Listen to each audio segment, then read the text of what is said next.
Hello, Star Wars fans. This is the Vince and Al podcast. My name is Vince, and I'm your host for today. Welcome to the spoiler review of Star Wars Episode VIII, The Last Jedi. Guys, you know how spoiler reviews work. If you do not want to be spoiled for this movie, now's the time to tune out. I know you love the sound of my lovely voice, wink wink, but we don't want the movie to be spoiled for you. This is a good enough movie. That's a little tease into my review. It's a good enough movie that you should not have to be spoiled by it. But for those of you who have seen the movie, let's dive right on in. So, Star Wars The Last Jedi takes place directly after The Force Awakens. We all know this. So, point is this. I liked a lot of things in this movie. Once again, giant spoilers. 3, 2, 1, spoiler talk. I loved the Praetorian Guard facing off against Kylo Ren and Rey. I loved how Snoke died. That was clever. It was a clever way to kill him off. It wasn't a Boba Fett death, right? Something really stupid. It was a clever way to kill him off. However, I disagree with the choice to kill him off. I liked the scene with Yoda and Luke. That made me cry. I've never seen Yoda enough for me to say I like Yoda. There's nothing wrong with Yoda. He's fine. I've seen him all the time in the Clone Wars, Empire Strikes Back. I just didn't grow up with Yoda necessarily. He wasn't that guy that I gravitated towards. So, in its own sense, that scene made me cry though, because it was the return of Yoda. We all know he's the best Jedi in the entire galaxy, for the most part. That was just such a beautiful scene, guys. Believe it or not though, that's about the end of the scenes I liked. Yeah, I liked the beginning with Poe mouthing off to Hux. Poe is my favorite character in this new trilogy. I liked a lot of scenes with him, but a lot of it was just straight up not necessary. Believe it or not, everything about the movie following that are a bunch of complaints. So let's get into it. First off, here's something that every other movie review has not touched on yet. So let me be the first one to say, this movie advertised the color red. Red this, red that. The font was in red.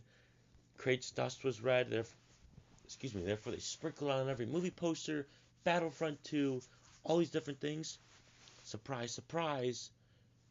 There was minimal death in this movie. Minimal. Especially on the good guy side. So why was the color red so important? I don't know. I guess we're never going to know. Just like how we're never going to know the true stature of Snoke in comparison to Kylo Ren or Rey when he stands up. He kind of stood up, but it was from an awkward side angle. We couldn't see how tall he was. We're never going to know his true identity in the movies, unless he is, well, I'll get to that in a minute. But we also never got to see him throw down. Except for using the Force, who cares? We never saw a lightsaber, we never saw a different weapon. He just sat there the entire time. I mean, yes, once again, he did electrocute, he did do other things with the Force, but it was not to the extent of a duel. However, here's my theory going into the next movie. I still believe that Snoke is Darth Plagueis the Wise. Darth Plagueis is Sidious's master, who was talked about in movie 3. Darth Plagueis is the master of cheating death. Well, he cheated death from Palpatine, and he was currently still alive. Palpatine thought he killed him, but he didn't. Kylo Ren might have thought he killed Darth Plagueis, aka Snoke, but, however, it turns out that he'll come back in Episode 9, so my speculation believes, and he cheated his death just to fake out Kylo Ren. That would be a plot twist of a century, and if we find out he did cheat death, it's fair to assume he's Darth Plagueis. Another thing I did not like, everything on Canto Bight, which is the casino planet, was pointless. They censored Benicio del Toro so much, they kept him out of interviews, things like that, just to censor his character of DJ. There was a lot of speculation as to who DJ was. But in reality, he was just a ticking slicer who had really no point in that galaxy. Yeah, he helped them sneak aboard the ship, but it was all for nothing. The First Order still tracked him down to Crate, so that entire side plot was for absolutely nothing. And then we're probably never going to see DJ again. I don't know why they had to cast such a great actor to play DJ. It just makes no sense at all. Just like how when Laura Dern, who played Vice Admiral Holdo, her her bickering with Poe, if she just told Poe her plan that they were going to board Crate, which is the mineral planet, then why did it take 20 minutes of the movie for them to fight, for them to hold her hostage, all this stuff, when she could have just told him her plan and he would have been cool with it? Little things like this, it just distracts from the movie. They really distracts from the movie. When I was watching Luke train Rey, was that even training? There was like no training scenes. It was just reaching into her mind and teaching her about the Force and the planet, but there was no lightsaber training or physical Force training like Force push, things like that. This movie set up so much from The Force Awakens. Who is Snoke? Who are Rey's parents? There was that whole scene with Rey doing the snapping thing down the conga line of Rey's. Oh my gosh, it just doesn't make sense. And it's not like this is a Transformer movie. Yeah, Transformer movies have plot holes, but if you can't piece them together to make sense. This one purposely just leaves things unopened that are probably not going to be explained in the next movie. Like, all these new Force abilities, I was cool with. It's the Force. You just kind of have to roll with it. But once again, not knowing anything about Snoke and having him die 2/3 in the movie really pissed me off. I mean, Snoke was set up to be the new Emperor, so they wanted to kill him off to differ him from the Emperor, I'm sorry. Okay, that's fine. However, Snoke didn't do anything. Between The Force Awakens and this movie, he didn't do a single thing. He trained Kylo Ren, he seduced Kylo Ren, but in the context of the movie, we're not talking backstory, we're talking in the movie itself, Supreme Leader Snoke didn't do a single thing. He didn't. And then when he showed up in this movie, he didn't do anything except kind of mess with Kylo Ren's head and mess with Rey's head, all of which left to his downfall of him just dying. He made no impact in this entire new trilogy at all, so he better be Plagueis. He better have cheated his death. It irks me. It really does. But there's nothing worse than Phasma dying. Yes, I like Captain Phasma. I'm fine that she died. But here's what I'm not fine with. Her calling Finn a traitor as one of her lines in The Last Jedi, when in reality, she was a traitor to the First Order. She let down the shields on Starkiller Base. She's a traitor because she has the audacity to call Finn a traitor. Also, it was the quickest fight ever. Heck, Phasma had. Sorry, let me rephrase this for you. Not only was it a short fight, it wasn't even a clever fight. In all the trailers, well, not all of them, but ever since that Monday Night Football trailer, they had the Phasma and Finn fight. And then all the TV spots made a point to show 5 seconds of that fight. That fight was maybe 30 seconds long, a couple, clashes with pole to electrical staff, and then she dies.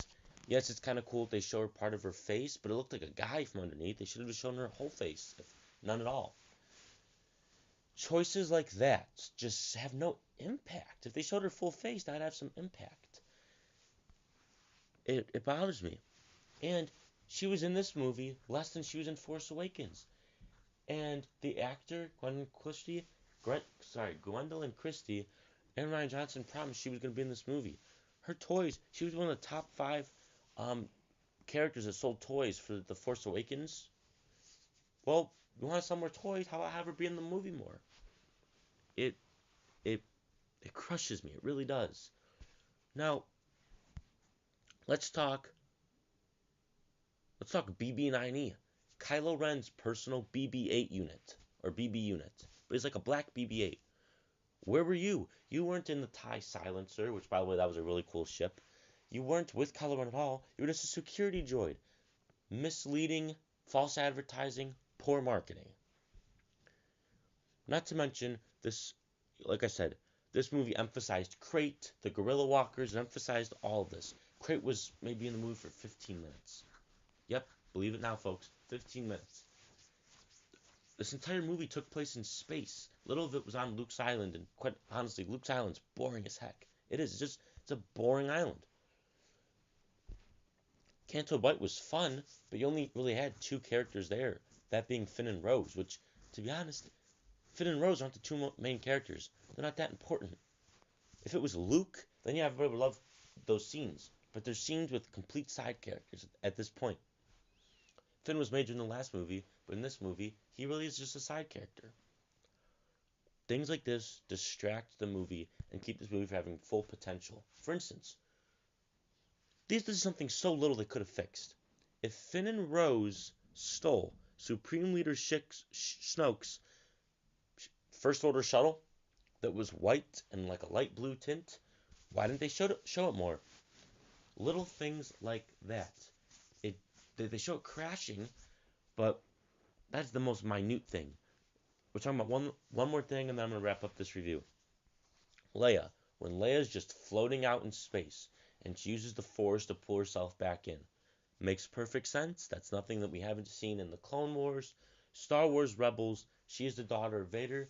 She does have those powers. But it was executed very poorly. Very poorly. Just like Phasma and just like Snoke. Luke passing at the end, I didn't feel anything. Because I guess I was so bothered by everything I've seen up to that point. And I feel like he used all of his energy to distract Kylo Ren just to die. That makes no sense. He should have just went down onto Crate to fight Kylo Ren and then die that way by the hands of Kylo Ren. That way there's more of a gratitude of sense of somebody getting killed. And then he would have died the same as he did on Luke's island. It made no sense. This movie is full of things that just don't culminate with me, other people in the audience. It does not make sense. And therefore, I'm going to give you my rankings of Star Wars movies as of this date. Number 1, Force Awakens. And eventually down the line, I'll do a breakdown of my favorites in order, and I'll tell you why. Number 1 is The Force Awakens. 2 is Revenge of the Sith. That's one I grew up with because I was at that prequel era growing up, and I love the lightsaber duels in that one. That one's amazing. My third favorite is Rogue One. My fourth favorite is Star Wars The Last Jedi. I think right now Last Jedi is tied with Rogue One. It is my third favorite, but keep in mind, I like the mythology of movies 4 and 5 and movies 1, 2. However, I don't love them as movies. I think they're both a little cheesy. Empire Strikes Back's really good. It's just a matter of I like the other ones better than it. So with that, it being tied as my third favorite, that's not what I was hoping it would be. I was hoping it would be my favorite. So with that, it is a disappointment. It's a lot like Captain America Civil War.